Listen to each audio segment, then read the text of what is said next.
Welcome to Satsunami.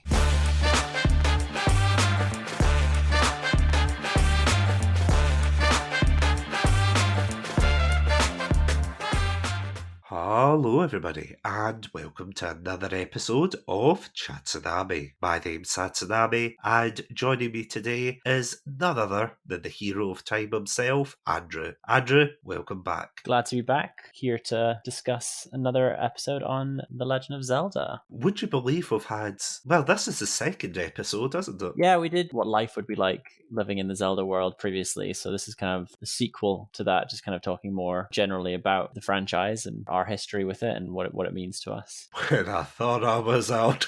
They pulled me back in. Yeah, exactly. I've been asked to come back on here as the resident Legend of Zelda fan to discuss the games, and it's a particularly interesting period because we're just about to see the release of the latest Zelda game, Tears of the Kingdom. So I'm very excited to see what that will all be about. It's the sequel to the 2017 Breath of the Wild. So it's been 6 years now. I've been looking forward to this for a while. Yeah, I'm surprised that they finally released it, as bad as that sounds, because I always remember seeing the pop-ups from Nintendo saying, oh, we're going to have a Direct in a couple of weeks, and everyone saying, oh, we're going to have Game X in here, like Metroid or something, and I always laugh. Give a moment of silence for the poor Silk Song fans out there for Hollow Knight, because did they get anything? I don't think they got anything. No, I don't think so.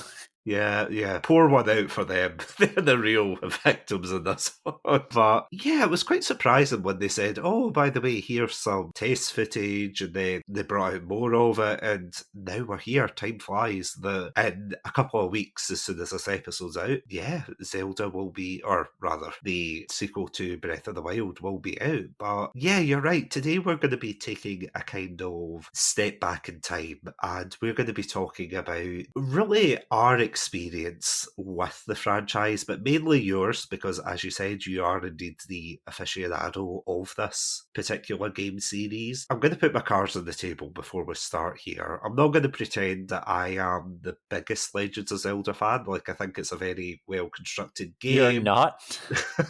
I know, surprisingly. I think the clue dropped when I was on the Sonic episode, what it means to be a Sonic fan, and I was like, yeah, I never really got into Zelda. No, jokes aside, Zelda has always been there. It's been the gaming icon, especially when you look at games like Smash Bros, where you've got a bunch of different characters obviously coming together to punch each other in the face, as you do, family friendly. And of course, Link was, is it right to say he was like one of the main 5 in that roster? He was introduced as one of the original characters in that game, so I think anyone who had managed to miss the Legend of Zelda in the decade that preceded it was introduced to this green, tights-wearing, weird hat guy with a sword in their fighting game. So I think a lot of people's childhood growing up with Smash Brothers might know Link better from that than the actual Zelda series. Well, it's the only reason I know the Ice Climbers. It's the only reason anyone knows the Ice Climbers. And Ness, technically, but let's not go down that rabbit hole. Oh, yeah, Earthbound fans, we're with you. Light a candle for Earthbound fans. Cry to your mother.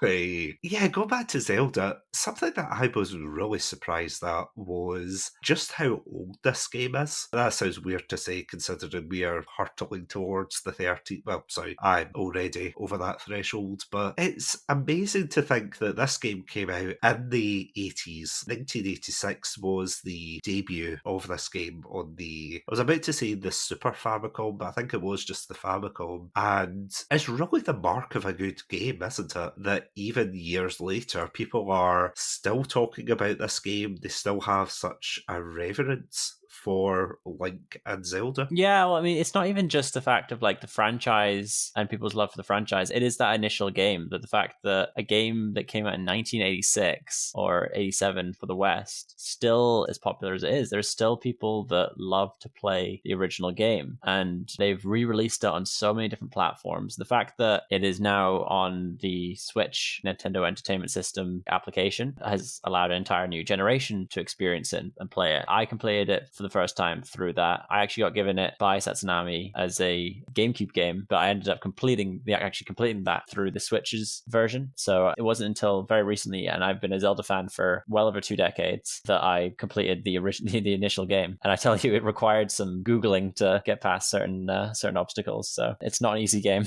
Yeah, those old games really aren't forgiving. I always remember going back to the old Sonic games, and especially the first one. See, when you go from the kind of more sleek game mechanics of the later games, and then you have to go back all the way to the beginning when they're like, yeah, that pixel looks like Link, or that pixel looks like Sonic, or whatever. And then when you're playing it, you're like, Jesus, how do people cope? Which, don't get me wrong, obviously, revolutionary for the time and everything, and then things change. What was so interesting about that first game was the save function mechanic. Really? I don't know if you are aware of this. The original Legend of Zelda was the first console game that had a save function, so that you could stop playing at one point and then resume your game at a later point. That it invented that function. I'm sorry. I thought that was kind of a general knowledge thing. I didn't realize you weren't aware. Otherwise, I would have brought that up sooner. Every day's a learning day on Chatsunami. This is why I brought you on tonight. Save functions, Z targeting. Who can say which is better? I mean, there was also, this is something I was talking to you about before we came on, there was also, and I can't remember if it was the first or second game, I want to lean towards the first, but I'm not 100%, but I remember because it came out for the Super Famicom, there was a built-in microphone into the controller, and I can't remember what type of villain it was called, but there was a villain that, or rather a monster, that when it came near, you could shout into your controller, and when you shouted into your controller, the creature would just disappear. It would just go boop, and that would be it. But of course, when it came out in the West in 1987, apparently they technically have a kind of leftover thing in the guidebook. Remember guidebooks, haha. Mm-hmm. They had one of them where it was like, oh, this creature doesn't like loud noises, and that's the reason why, because there's like a whole lot of Japanese kids that were raised shouting into their game consoles, which I have to admit their parents must have loved that. They must have thought, oh, this is a nice, quiet, calm game, and then you've got like this kid going, ah! Yeah, fun times for them, but... Yeah, I can't...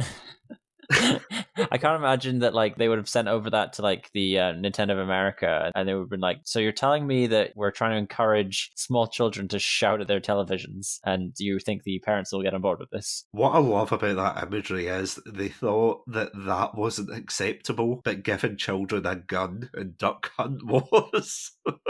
Yeah, you can shoot these ducks, but yelling into the TV, that's a big no-no. That's a step too far, mister. And on that horrifying realisation, will we just jump into the main meat of the episode? Yeah, let's do this. We will be right back after these triforces of messages. Well, excuse me, princess. Welcome to Satsunami, a variety podcast that discusses topics from gaming and films to anime and general interests. Previously on Chatsunami, we've analysed what makes a good horror game, conducted a retrospective on Pierce Brosnan's run as James Bond, and listened to us take deep dives into both the Sonic and Halo franchises. Also, if you're an anime fan, then don't forget to check us out on our sub-series, Chatsunani, where we dive into the world of anime. So far, we've reviewed things like Death Note, Princess Mononoke, and the hit Beyblade series. If that's sounds like your cup of tea, then you can check us out on Spotify, iTunes, and all good podcast apps. As always, stay safe, stay awesome, and most importantly, stay hydrated. Want to know more about Scottish professional wrestling? The SWN podcast interviews the veterans and new faces of the Scottish wrestling scene. My name is Billy Strachan, and I've spent the last 8 years immersed in the world of Scottish professional wrestling, bringing enthusiasm, passion, and now I'm diving into the stories of those behind the characters around the country. Search for SWN Podcast on your favourite podcast platforms, YouTube and Facebook for audio and video interviews, along with bonus podcasts like Shark Dojo Series, SWN Live, and Entitled Wrestling Podcast by SWN. Visit swnscotland.com to find out more, or search Scottish Wrestling Network on social media.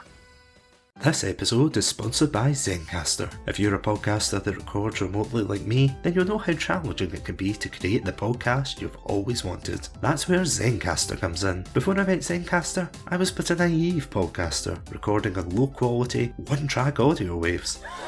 But with Zencaster, you can kiss those fears goodbye as they provide crystal clear audio and HD video. Plus, with our all-in-one podcasting suite, recording with guests is extremely simple. From local recordings to post-production, Zencaster has it all. Go to zencaster.com/pricing and use my code Satsunami. You'll get 30% off your first 3 months of Zencaster Professional. I want you to have the same easy experience I do for all my podcasting and content needs. It's time to share your story. So, Andrew, turning it on you, because as we established in the intro there, you are indeed the Zelda aficionado. You grew up with this series. What was the turning point? Where did it all go wrong, Andrew? Like many things in my childhood, you can probably track it down to what my brother was up to. My brother was a big fan of the Nintendo 64 Zelda games. He loved Ocarina of Time. He really liked Majora's Mask. And also, at a later point, he had the GameCube and played Wind Waker. And so I was very much the younger brother who kind of got to play those games. It wasn't my game. I mostly kind of watched him play the games, but I was so invested in this series, more so than any other video game kind of series at the time. I was so invested in any of these Zelda games. I thought they were so interesting. They were so cool. The whole idea of this kind of medieval aspect with the swords and the monsters that you're fighting. I was really into knights and armor growing up. I had lots of figurines that I'd play with when I was very young to that effect. And so a video game that I kind of had control of that. I didn't have to use my imagination as much. I could see it on the television and experience it in that way. It was groundbreaking for me. It was fundamental in shaping my idea of a fantasy, of what video games could be and what they should be like. And that kind of stayed with me for a very long time. My first Zelda game that I remember playing all the way through, that it was my game and that I completed it on my own, was Twilight Princess on the Wii in 2005, 2006. That was the real start for me as a true Zelda fan. Like, I had been replaying Wind Waker and Ocarina of Time and Majora's Mask, but like I was quite young and couldn't quite figure out a lot of the more complex aspects of those games, so I would never complete them. Things like Majora's Mask, I would open my brother's save file, which was at the very end of the game where he'd already done everything, and then I would fight and beat the final boss. But I wouldn't be able to get to that point, so I found that very, very tricky. I don't know if you had any kind of experience like that with video games growing up. It's quite surprising because, as we established, Zelda was a very prominent franchise, and this is going to sound like probably one of the most controversial gaming takes that I'm going to probably say, so please phone the lawyer, or the Red Panda lawyer, because we're going to need him. But yeah, Zelda just skipped me over. I knew of it, and I knew of it through Smash Bros, and this is going to be a sore sticking point for you, I apologise, but do you remember YouTube Hoops? I'm familiar with YouTube Hoops. Yeah, where for some reason there was 2 particular games, technically 3 if you include the 2 Zelda games, but there were 3 particular games that they always used. They always used Hotel Mario, and they always used the 2 Zelda CDI games, which I feel as if this was probably the Zelda equivalent of Sonic 06 for Sonic fans, where it was just this weird, I don't want to say nonsensical because I haven't played it myself, but it just seemed like a fever dream. I mean, it's not even Sonic 06. Sega are a little bit ashamed of Sonic 06, but they still count it as one of their games. Like, Nintendo has distanced themselves completely from the CDI games. Says that these are not Nintendo games. We do not consider these to be Zelda games. Like, this is an external company where we have nothing to do with them. They have pushed these games so far away from their reputation as not to be infected by them. It's like, you know that episode of The Simpsons with the monorail, where they go to the town that had the last monorail, and it's a woman saying, "There ain't never been a monorail service here," and she pulls down the shutter and it's like Monorail Cafe or something. Yeah. It's like that with Nintendo. It's like, there ain't never been a Zelda CDI game. It's just a big picture of like going, "Boy, I can't wait to bomb some Dodongos." Yeah, that is actually really surprising that even Nintendo were distancing themselves from this, which on the other hand I can understand that take, but as I said, I never knew anybody with a CDI. I never even knew CDIs existed until until much later when I got into like gaming history and things like that. Yeah, I only know of the existence of the CDI because of those Zelda games and their like infamy. Yeah, those kind of consoles that, because of like a random or infamous game, that's the only reason people know about them, really, unless there's like that one CDI fan out there who's like crying into his pillow, just like, it was a good console. If you're out there, please feel free to contact us, because I would, out of morbid curiosity, I would love to know if you exist. But yeah, going back to Zelda though, I remember not playing much of it. I knew of it, but I never really got a chance to play it. And I remember I was always, or not always, but I was on the internet quite a lot, so I got exposed to a lot of, you know, like the creepypastas. You'll probably be familiar with like Ben Drowned and the creepy Majora's Mask imagery. I'm familiar with those and the like the Pokemon creepypastas and that kind of stuff. Yeah, where it was like, oh, it's realistic blood, and they got this like cursed copy from a garage sale. What kind of garage sales are they having in America? I don't know, but they're all haunted and just I know, it's like- cursed. Yeah. You just stop going to the garage sale in that graveyard. Yeah, but where are you going to get your cursed copy of Pokemon? I don't know, Death Edition? I think it was like Emerald or something. Rayquaza's eyes were skeletons. I don't even know if creepypastas are still a thing, but see if they are. It's depressing to think that people will be like, I got a haunted copy of Breath of the Wild. And you're like, no.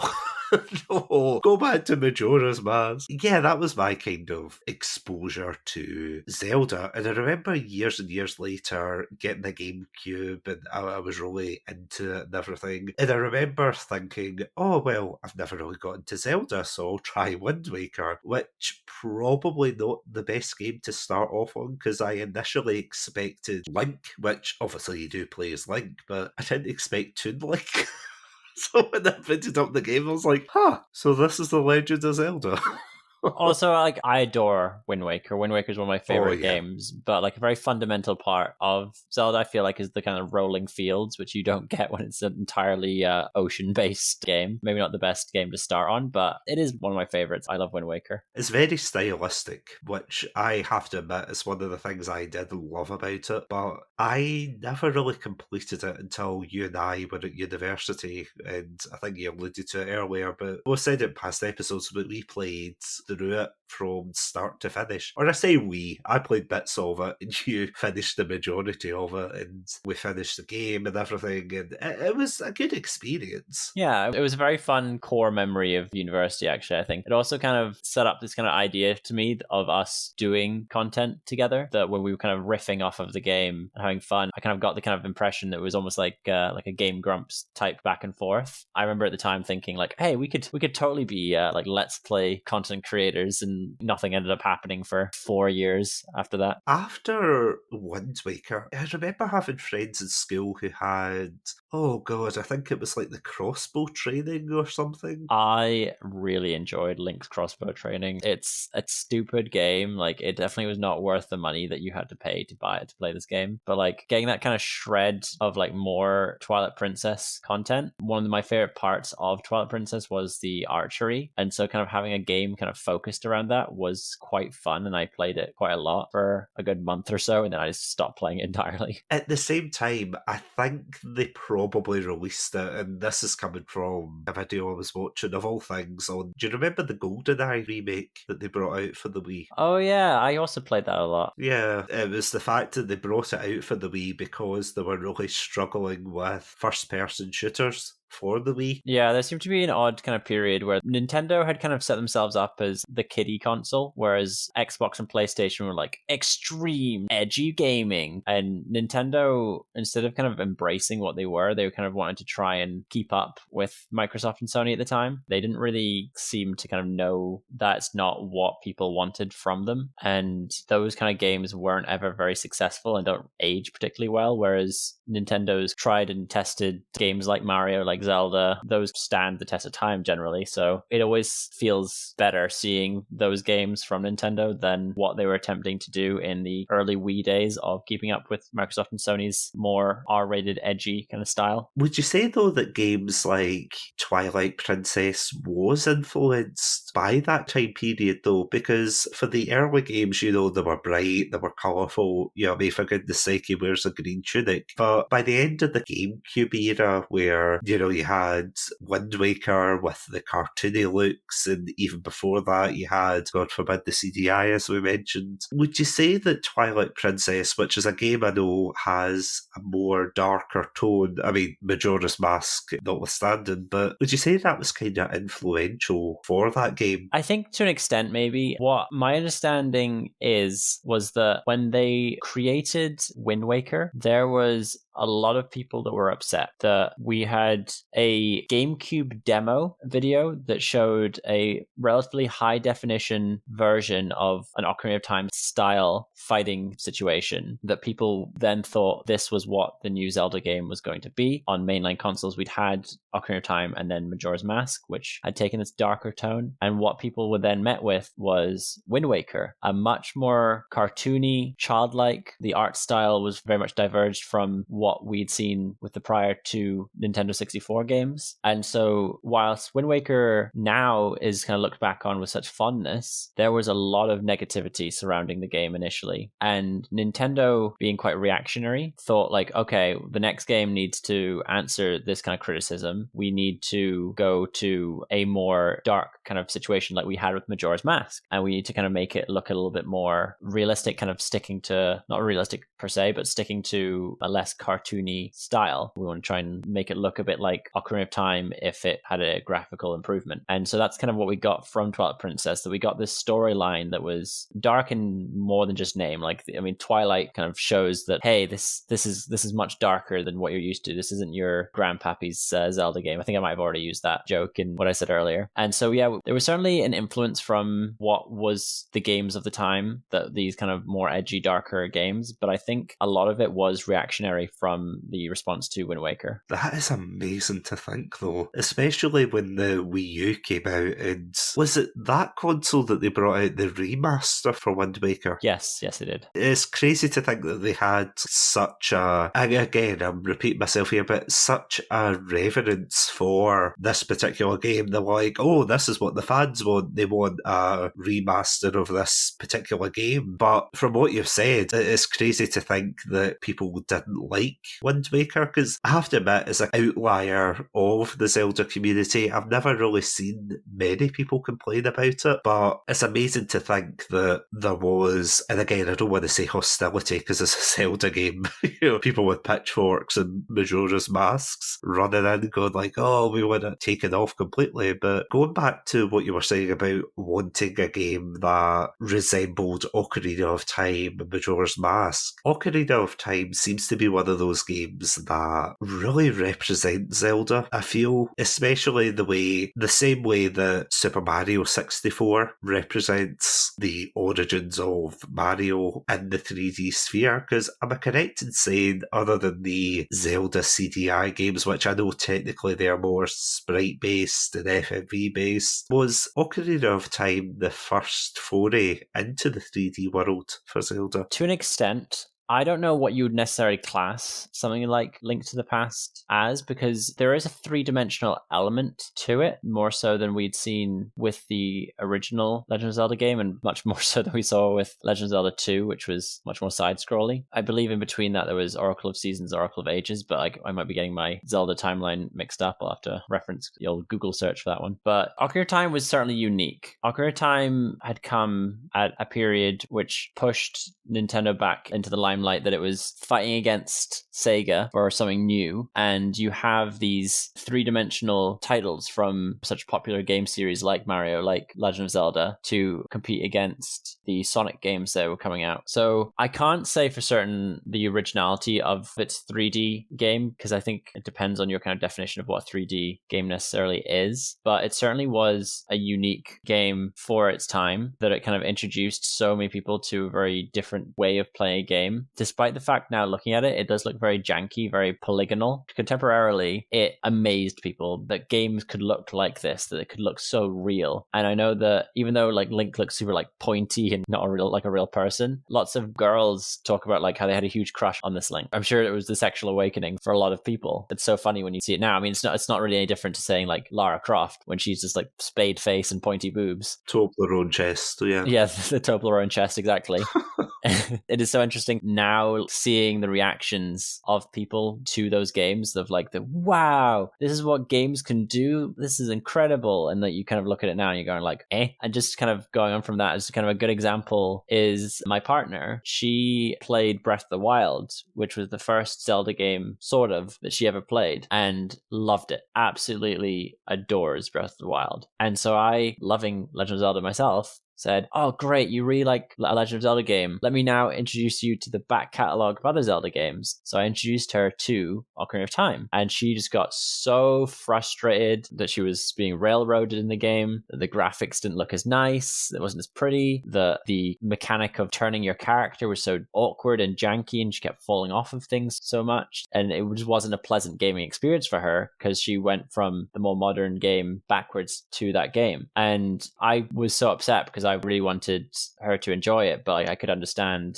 what it was that was putting her off of this game, because I'd had similar experiences when I tried to play the older Zelda games after being used to more modern games. And I have since kind of gotten the handle of it and do enjoy those older games, but it took a very long time for me to kind of embrace that. Nostalgia is a powerful thing, though, to be fair. Yes. And you're 100% right. There have been so many games that I've looked at very fondly in the past. I've said, this is the best game ever. You know, it looks so good. And yeah, then all of a sudden you actually go back to said game and you're like, Jesus Christ, what polygon is your main character? Is it this? Is it that? Of all the things, funny enough, I always remember saying to a friend, and I actually replayed this game recently with someone, and it is awful, but do you remember GoldenEye Rogue Agent? Yes, it was a really fun game at the time, but I remember seeing it more recently and just being like, wow, this does not age well. Oh, it's rough. It really is rough. As I said, I played it with a friend recently and it didn't age well at all. Like, it was tanky, it was just, it wasn't great, but don't worry, that's an episode for another day. Yeah, I always remember when I was in university, funny enough, and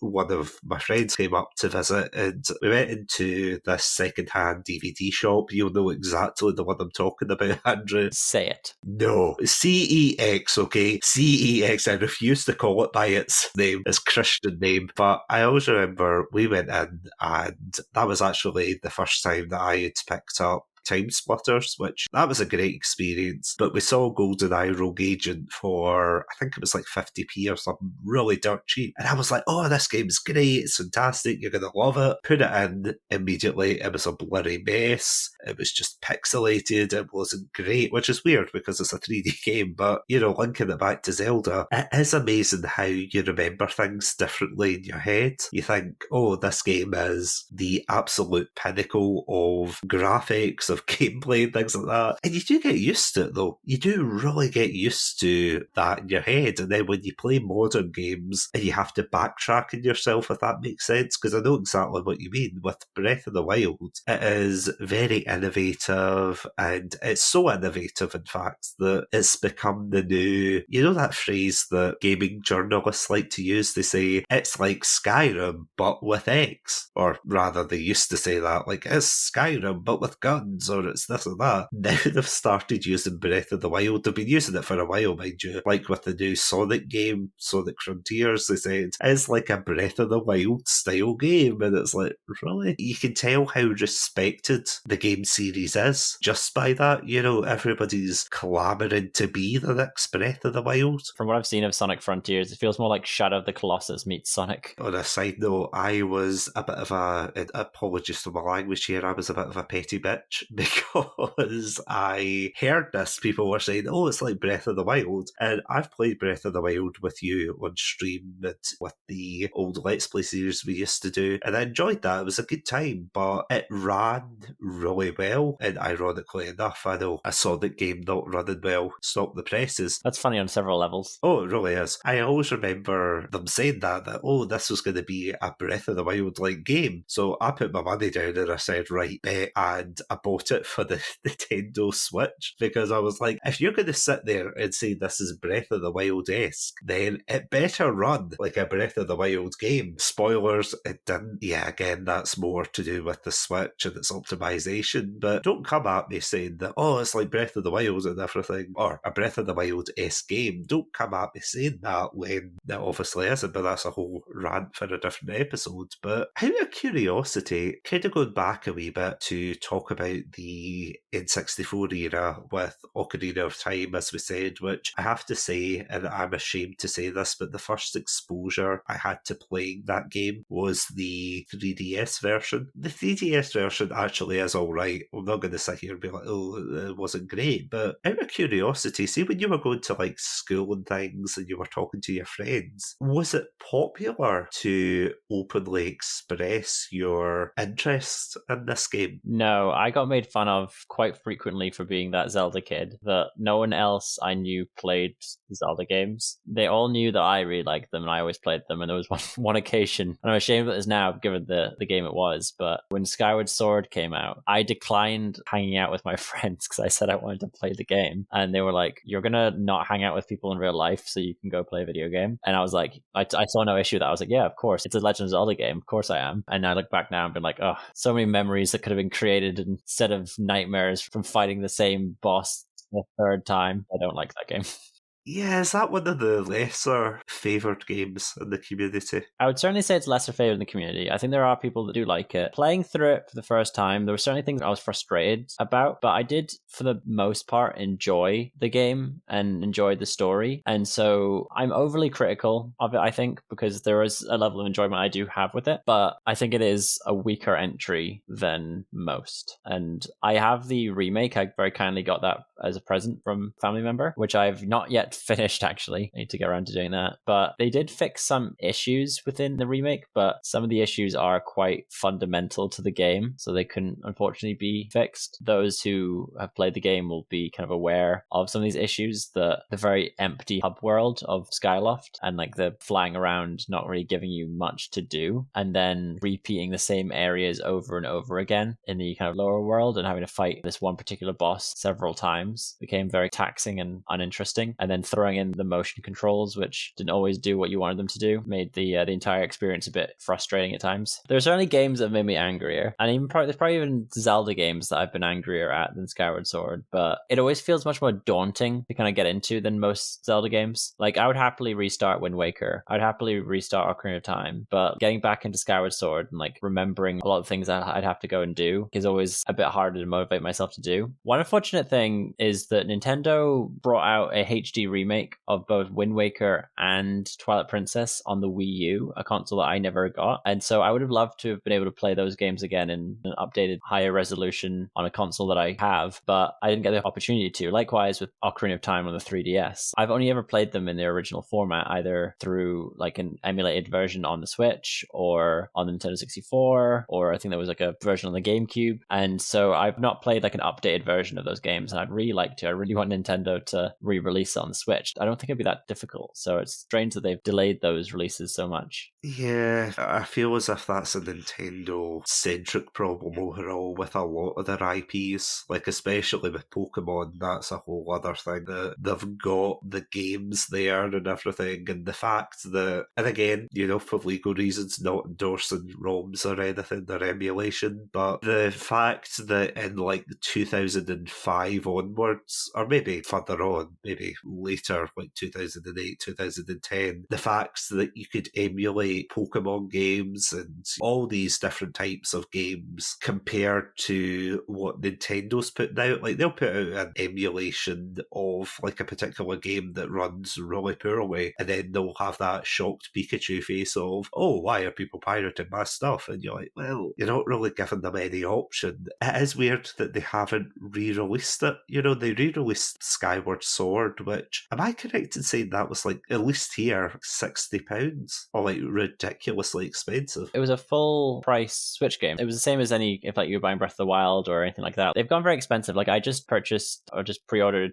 Tears of the Kingdom, and in Canadian dollars, it was like $90 plus tax. So like, it was over $100 when you included tax. And that's just like ridiculous. Like, it's so much money to purchase these video games, but they've put a lot of time and effort into them, and we enjoy them, so can't complain too much. But do you remember Nintendo brought out Mario Gold Special Edition or something, and it had a collection of Mario 64, Sunshine, and Galaxy, I think? Oh, yeah. Did you buy that? I think I bought it, yeah, only to realise that it was like a limited release. Yeah, so the kind of rumors that were going around was that Nintendo would do the same thing but for Zelda, and the games that would be kind of chosen for that. And the suspicion was that we would get like a Wind Waker included in that, we would get maybe a Twilight Princess included in that, and then we just didn't get anything like that. And so there was kind of a big disappointment. And like, Nintendo are pretty good generally at when there are big like anniversaries for games of releasing content to kind of coincide with that. Skyward Sword, I believe, came out on the 25th anniversary of the franchise, and so that was a whole big deal. I got a CD packaged in with my game that had like an album of the great songs from Legend of Zelda, and that was like a really cool thing to have and be included in the game. But then the 35th anniversary just passed, and we got nothing.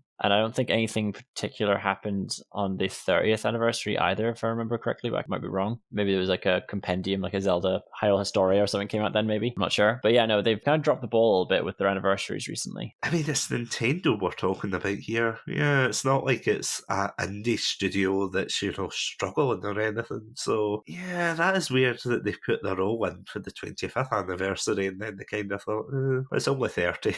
It's only 35. It's only this and that. So the 35th anniversary, was that 2021? Am I correct in saying? 35th would have been 2021, yeah. We're 3 years off of the 40th anniversary of the Legend of Zelda series. That's crazy. Yeah, it is absolutely wild that the game franchise has been out as long as it has. It's a very long time. Oh, I tell a lie. I think in the 30th anniversary, they did the concert. Oh, yeah. They did the Ballad of the Goddess tour or something. I did go to that in Glasgow, and I'm trying to remember what year that would have been. Would have been a while ago now. Time flies. Or rather, time flies when you pull a sword out of stone. See, I've got Zelda references as well. You fool, that was Arthur. No, is that not what he does in Ocarina of Time? He pulls like the sword out of the stone, or did he put the sword in? He does a bit of both, actually, because you trigger the time travel event by pulling the sword out or putting it back in. Like, you have to go to the temple and either fast forward or reverse time by doing that. As we discussed in the Living in the Zelda Universe episode, Pushing Back Glasses, go check that out. That was a great episode, but it really makes me not want to take up pottery as a hobby in that universe. I don't want any children in green tunics coming in and smashing all my pots. Well, maybe it's really good business. He's been hired by Big Pottery to like smash all up, so people have to go to their kiln master. Pottery Barn's been awful quiet since this episode released. I know they're furniture. Yeah, I know, but you know, I can't think of a. Can you think of a pottery shop? This is just like when Adam and I were talking about. I think it was it's one of the anniversary episodes where we're talking about, does the Works count as an origami shop? Pottery aside, though, yeah, that was a good episode. Though I would highly recommend everyone to listen to that one because it didn't endear me, I have to say, to living in the world. But I can't deny what I will say is something that I feel regretful in a way of not getting into the series sooner, because the amount of lore, and this is going to make me sound like such a nerd, be like the lore and everything, but the amount of lore that Zelda does have is absolutely astounding. I still can't believe believe that, of course, long-term listeners of Satsunami will know that before you started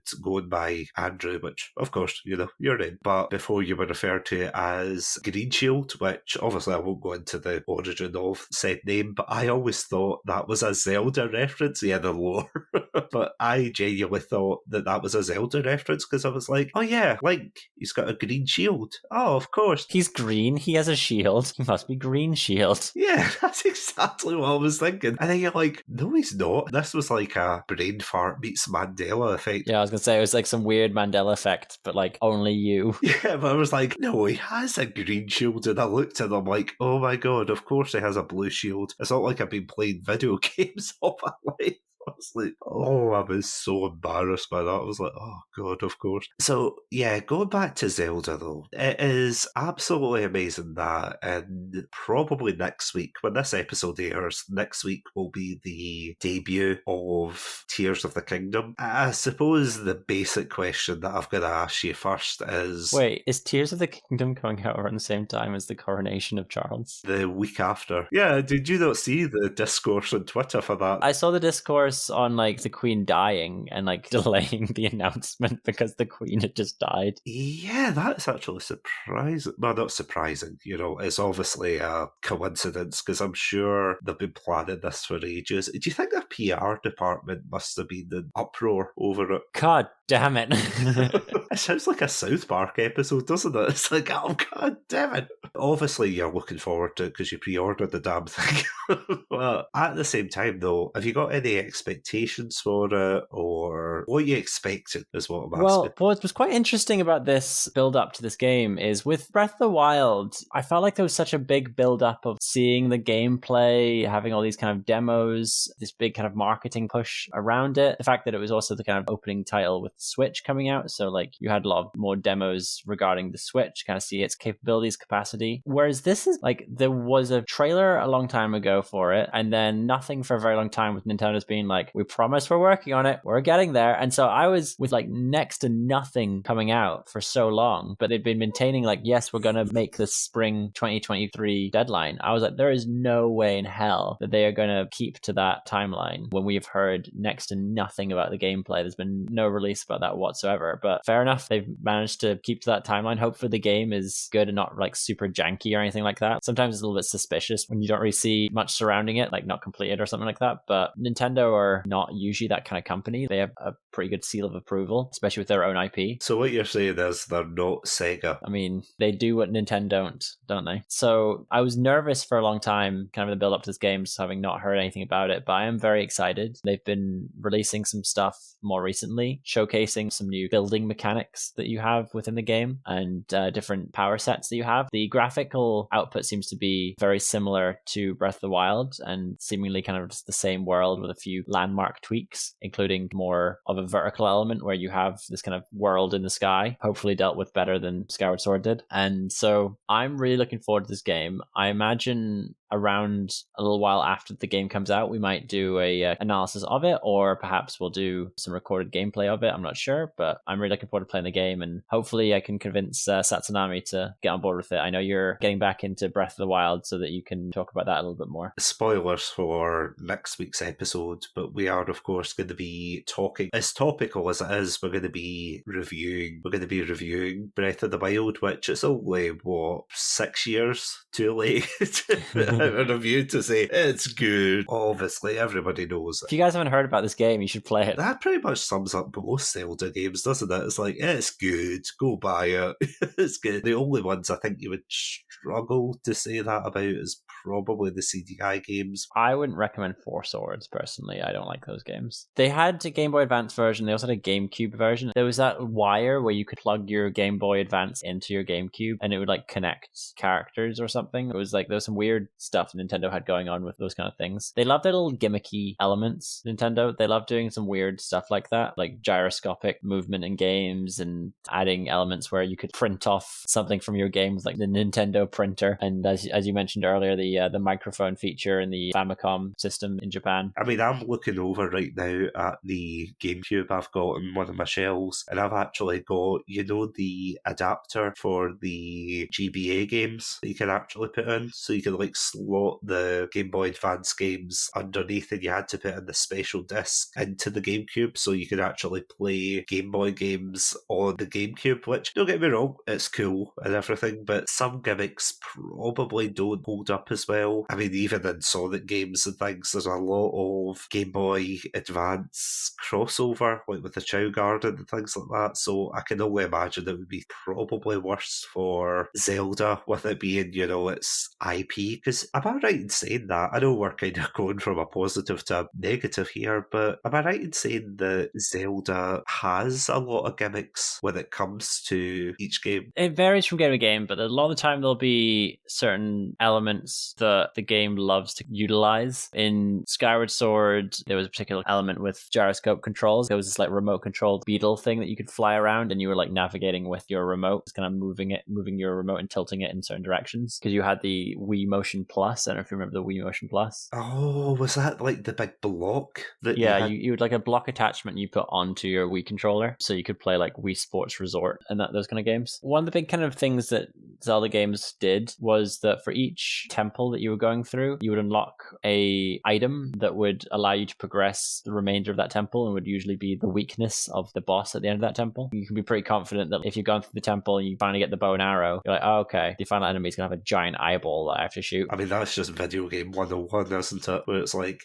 here's a bunch of ammo, here's some chest high walls. Good luck, soldier. See, if you think about it, though, this is kind of as a concluding point, but if you think about it, Zelda does encapsulate a lot of the traditional elements of video games that nowadays we kind of make fun of or we take for granted. But, I mean, back then, they were really pioneers, weren't they? Obviously they embraced those tropes, but would you say that was kind of part of their charm? Yeah, I think so. I think that, I was just saying earlier, we were talking about pioneering with the likes of the save function and Z targeting being the first in video games to do that. That was super, super unique and, as you said before, pioneering. But then within the actual structure of the stories and the narrative, it's very tropey, but they were one of the kind of the original fantasy games that did that. You start out in Link to the Past with your uncle saying Zelda is your destiny, or says Zelda is your, and then you don't find out the rest of it. Oh yeah, does he not die before he can reveal it? Oh, sorry, spoilers, but it does happen. It's the game. It's the first scene of the game. I think the implication is that it's destiny, but a lot of people have sort of had fun with that and sort of saying Zelda's my what? Zelda's my what? That's all very interesting, seeing this type that these Zelda games did both embrace and influence the tropes of that genre, that they were able to showcase these fun storylines of, that the princess needs to be saved, the bad guys captured her, or she's been puppeteered, or some other royal family is having some sort of dispute that you have to settle, these side quests that you have to accomplish in order to move on to the next section of the game. I'm not going to say these were original to the Zelda franchise. I'm sure there were other games that did this first, but it became such an iconic staple of the Zelda franchise, which I think did influence the games that followed it, both in the Zelda franchise and in the wider gaming landscape. And so there is so much to admire, both from a historical perspective of Zelda and from a contemporary perspective of looking at what the games now are doing and how they're performing. Breath of the Wild came at a time when there wasn't as much confidence in the Zelda franchise after Skyward Sword, and they were able to create what is one of the best games, in my opinion, ever made, and was such a highly praised game. And so you're then excited for what is to come, what Tears of the Kingdom can do if it can build off of that. It has a very high bar to try and reach, but we'll have to wait and see. And we'll talk more about what Breath of the Wild kind of accomplished and what it sets up in our next episode. But yeah, I'll hand over to you to your final kind of remarks on the franchise and lead us out. The fact that not only did this franchise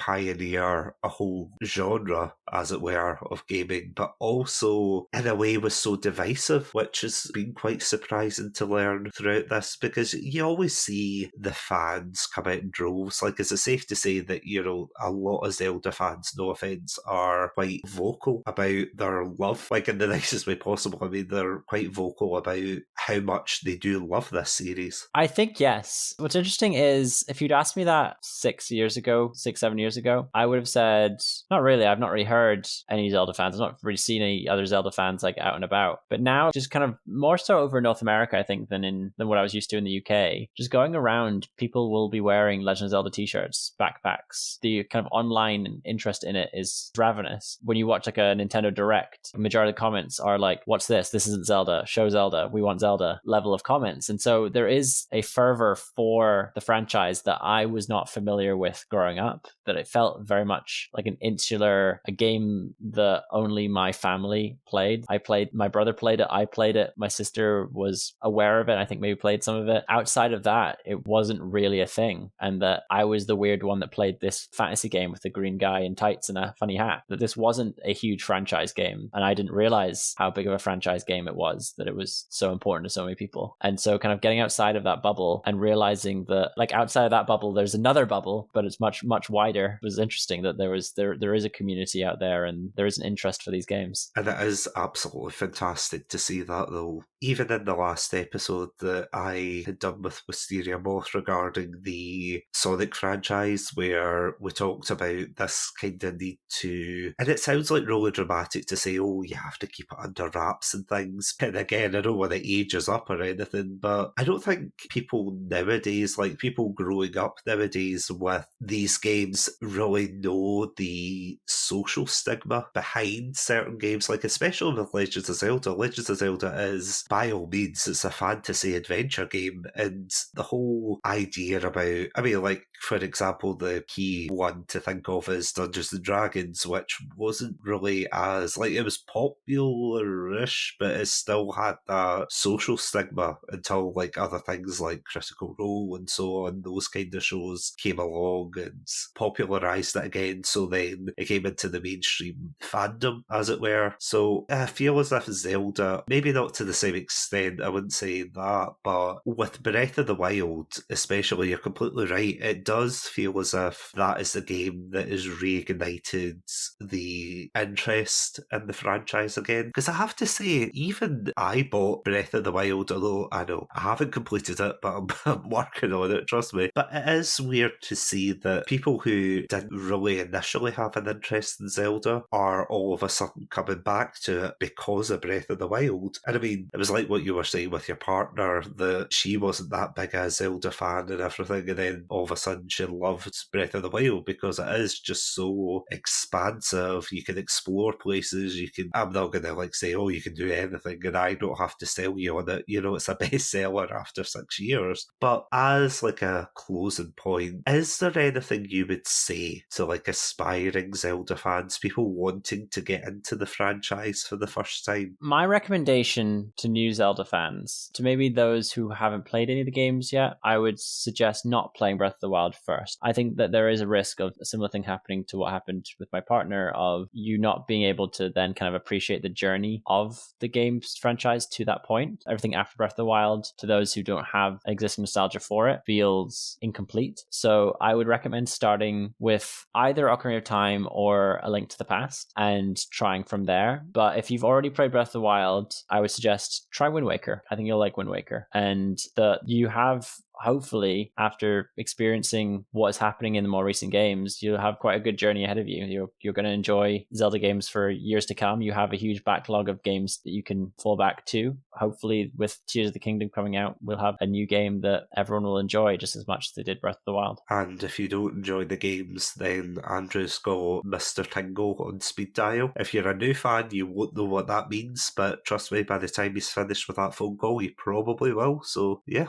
Listen to our Living in the Zelda World to hear more about Tingle. Oh yeah, please do. That was a fantastic it's a fantastic episode, but it's also horrifying when you realise that, yeah, Mr. Tingle is he's not an omnipotent being, but he probably could be. Anyone can be with a crowbar and, you know, a serious grudge for money. But on that lovely note, Andrew, thank you so much for, going through memory lane and discussing this beloved franchise. Thank you so much for having me. It was a pleasure to talk about Zelda again, and I'm looking forward to talking some more in the next episode recording. As we said there, next week we are indeed going to be talking about Breath of the Wild. episode, we're going to be talking about mainly the highs, because let's face it, there's probably not as many lows when it comes to that game, but just wait until next week and we'll see you then. But if you would like to listen to more of our episodes, including the amazing What It's Like to Live in the Zelda Universe episode, catch us on all good podcast apps, as well as our website, podpage.com/Chatsunami. I also want to give a huge shout out to our Pandalorian patrons, Robotic Battle Toaster and Sonia. Thank you so